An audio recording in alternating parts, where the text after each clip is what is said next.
Resident Evil Requiem, the 9th mainline entry in the franchise, is set to redefine the series when it drops this February. Yeah, I know I'm a little dramatic like that, but trust me, this game is looking really sick. For ages, Resident Evil games have jumped between two styles of gameplay, survival and action horror. And why not? It kinda worked. But now we're getting dual protagonists. Grace Ashcroft, the new protagonist, and Leon Kennedy. While having two protagonists isn't a new concept for Resident Evil and has literally been around since the first game, these two play entirely differently, and Capcom themselves stated that they wanted us to feel like we're playing two different games in one. With Grace, the gameplay you get is ironically close to what it was like in Resident Evil 2, where you played as a young Leon. She'll have access to small firearms, sure, but stealth is largely how you'll be moving around the environment. You'll also have to learn how to distract enemies, move around unnoticed, and be smart with how you use your resources. But Grace is not a total lullu. She'll also be able to use zombie blood to craft injectors, with which she can kill even powerful zombies in a single shot. Leon, on the other hand, sees no such shortage of resources. For one, mans can pick up weapons from defeated enemies, especially chainsaws. I am the danger. Mans can also straight up melee, parry, and also shoot zombies to stagger them and open them up for some really cool looking finishing moves. These are legit absurd looking, in the best way possible.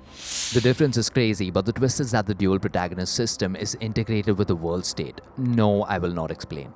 Hey, kidding. If you clear out a level as Leon, it stays cleared if you revisit as Grace, and likewise. You can't freely switch between them though, thankfully. How it actually works is similar to what we had in Resident Evil Revelations, where you have different gameplay sections alternating between the two. Expect it to be an even 50-50 screen time between the two, which I honestly wouldn't have any other way. Regardless, the game's potentially got the most gameplay variety we've ever seen in a Resident Evil game. You can also switch between third and first person perspectives, which is always neat.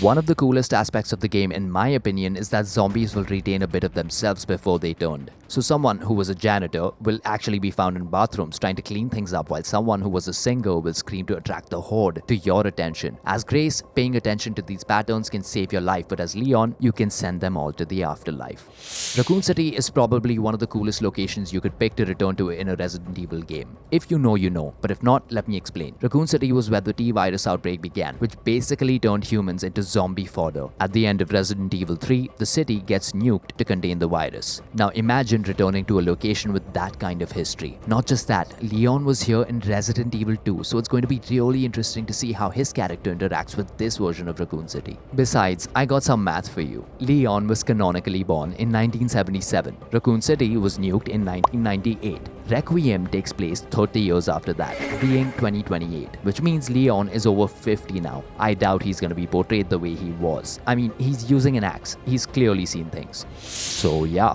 Resident Evil Requiem is where the plot thickens, the combat blooms, and I give up on being a wordsmith. Did you know that Grace's revolver is called Requiem? Oh, you did? Okay, fine. Like the video, subscribe to the channel, and ring that notification bell, and one of these days, I'll tell you something you didn't already know. Bye.